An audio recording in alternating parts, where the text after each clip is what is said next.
खबर पंजाब से, जहां पंजाब कांग्रेस में रस्साकशी जारी है। कैप्टन अमरिंदर सिंह जुमे के रोज कांग्रेस की 3 रुकनी कमेटी के सामने पेश हुए थे। इस दौरान उन्होंने खुद पर लगे तमाम इल्जामात के जवाब दिए। जराये के मुताबिक 3 रुकनी कमेटी आज कांग्रेस सदर सोनिया गांधी के सामने अपनी रिपोर्ट पेश करेगी। सीधे रुख करेंगे दिल्ली का। हमारे साथ मौजूद है हमारी साथी रंजीता झा।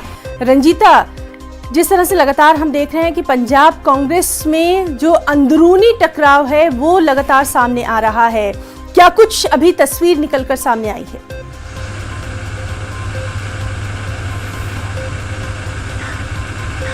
हिना, देखिए, इस पूरे हफ्ते हम कह सकते हैं पंजाब कांग्रेस की 3 सदस्यीय बैठक जो कमेटी बुलाई गई थी उसकी बैठक की गई। तमाम नेताओं को बुलाया गया, विधायक से लेकर मंत्री, सांसद। नवजोत सिंह सिद्धू, वो नाम जो लगातार कैप्टन के खिलाफ पंजाब में दिखता रहा है, सोशल मीडिया से लेकर मीडिया हो, हर जगह वो कैप्टन के खिलाफ परोक्ष और कहीं ना कहीं डायरेक्ट तौर पर आरोप लगाते रहे हैं।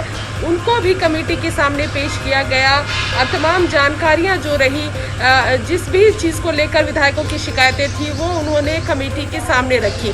कल कैप्टन अमरिंदर सिंह पंजाब सरकार में मुख्यमंत्री वो भी पहुंचे थे और उनसे जब सवाल तलब किया गया कि आखिर और क्या क्या मामले हैं, तो उन्होंने कमेटी के सामने अपनी बात रखी।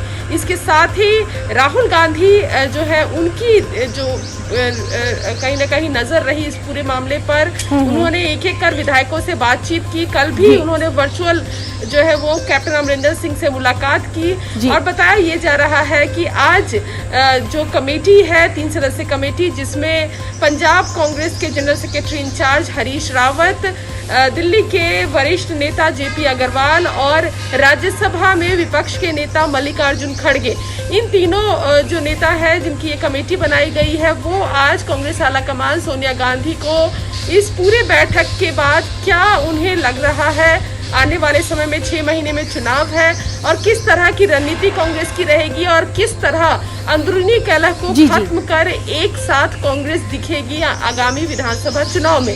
इन तमाम चीजों को लेकर आज कमेटी जो है वो आलाकमान को रिपोर्ट देगी और आने वाले समय में पंजाब में उस रिपोर्ट का बदलाव देखने को मिल सकता है। जी रंजीता, बहुत बहुत शुक्रिया आपका।